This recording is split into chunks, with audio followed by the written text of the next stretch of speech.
Hello, I'm Matthew Weinstock with Hospitals and Health Networks, reporting to you live from Phoenix, Arizona, site of the 26th Annual American Hospital Association Health Forum Rural Healthcare Leadership Conference.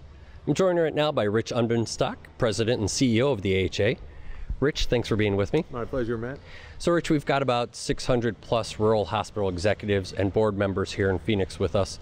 And this first day of meetings, there's apprehension, might not be the right word, but there's certainly a question about how rurals are being impacted by the market changes, whether it's mergers and consolidations, affiliations, relationships with providers and other providers, insurers. What's your sense of how rural communities are being impacted by these market changes? Well, for sure, everybody in healthcare today is a little on edge about what's going on and where it's going to go. But in the rural community, there's such a small base. There's a small population base, very difficult to have the array of services that are needed and carried over such a small base. So the rurals are more vulnerable, and also because of the characteristics of that population. Older, generally speaking, less insurance, generally speaking, more chronically ill. So they have a lot of challenges to carry on what I call a very small chassis. They're going to be affected by the same factors, but in different ways. So certainly as the world gets more integrated, they have to think about that integration on a regional basis and between hospitals and physicians. As payment goes to more at-risk financing, how does that work on such a small base? And, oh, by the way, they're expected to keep up the same level of quality and outcomes, so the whole transparency and outcomes orientation is equally important, but again, so much more difficult when you have such small numbers to really make it look good. So the rurals have all of those issues, but it's magnified. So given some of those challenges that you laid out, demographics, geographic, financial, do you think that rurals are going to be able to make that transition to a value-driven system on their own? Or are they going to have to find partnerships? I think that most people in healthcare today are finding more partnerships.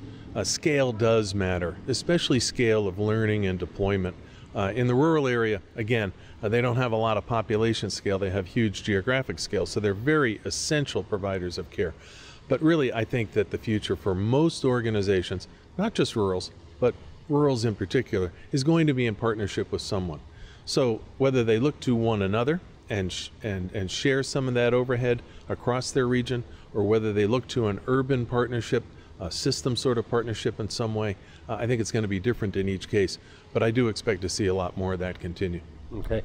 We can't really be at a rural meeting without talking about critical access hospitals and that program. There's obviously always year-to-year chatter in Washington about eliminating or scaling back that program. What's your sense of what we may see this year in Congress on critical access, and do you expect much activity? Well, I think it's hard to predict what Congress will do this year.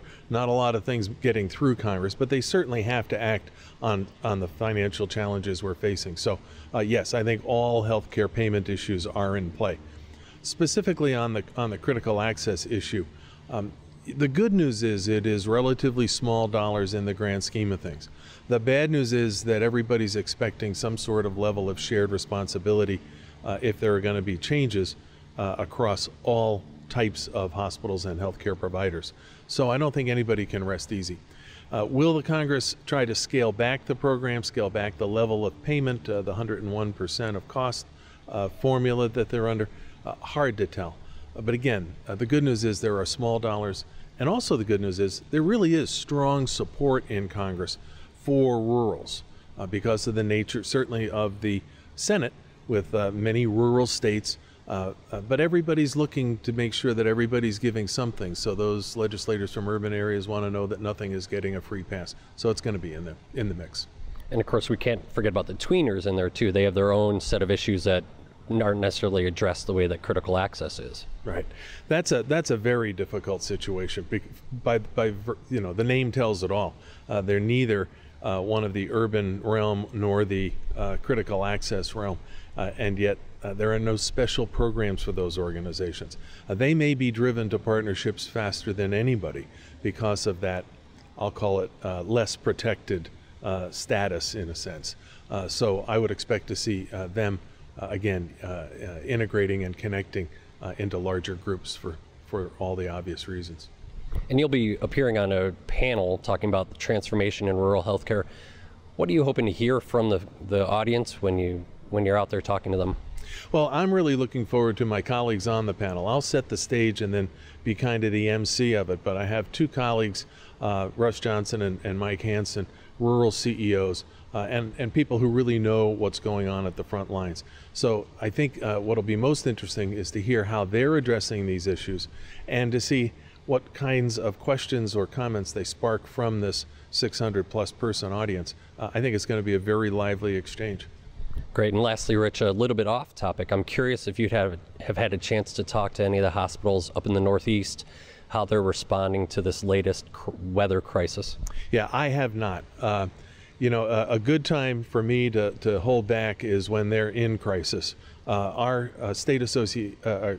regional execs are in very close communication with the state associations, and by tomorrow morning, I think once people up there have had a chance to dig out today from yesterday's storm, we'll have a better feel for that. But I've not heard or read about anything extraordinary focused on hospitals, except that they've got their hands full, ambulances trying to get through the drifts and everything else. Well, great, Rich. I appreciate you taking some time today. Certainly. Nice to be with you.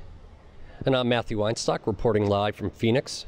For more coverage of the Rural Healthcare Leadership Conference, be sure to check out Tuesday and Wednesday's editions of H&HN Daily.